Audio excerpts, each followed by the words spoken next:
The sun was setting over the city of Athens, casting an orange and pink glow across the sky.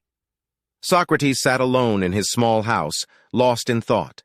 He had spent his entire life pursuing knowledge and wisdom, and he believed that the pursuit of self-knowledge was the key to a meaningful life.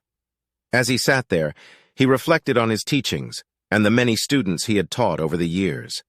He had always encouraged his students to question everything and to examine their own lives, beliefs, and actions. He believed that this was the only way to truly understand oneself and the world around us. Socrates was known for his radical ideas and his unorthodox teaching methods. He didn't lecture his students, but instead engaged them in conversations and debates, challenging their beliefs and assumptions. He believed that this was the best way to learn and grow. One day, Socrates was approached by a young man who was seeking guidance.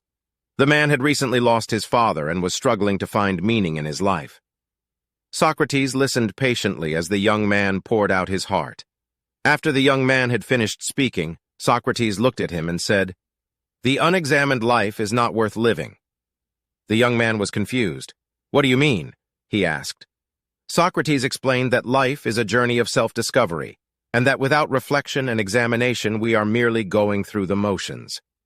He argued that true happiness and fulfillment can only come from understanding ourselves and our place in the world. The young man was skeptical. "But how do I examine my life?" he asked. Socrates smiled. "You must question everything," he said.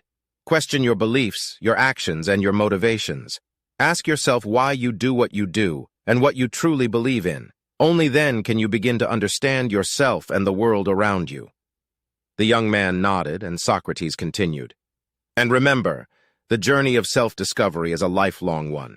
It's not something that can be accomplished overnight, but the rewards are worth it. For when you truly understand yourself, you can live a life of purpose and meaning." The young man left Socrates' house deep in thought. He knew that the philosopher was right, and he resolved to start examining his own life. He began to question everything he had ever believed in, and slowly but surely, he began to discover his true self. Years later, the young man returned to Athens, a changed man. He sought out Socrates and thanked him for his guidance. He told the philosopher that he had discovered his true purpose in life and was now living a life of meaning and fulfillment. Socrates smiled. "I knew you would find your way," he said, "for the unexamined life is not worth living." And so, Socrates' philosophy lived on, inspiring generations to question everything and to examine their own lives. For as he had taught, the pursuit of wisdom and self-knowledge is the key to a meaningful life.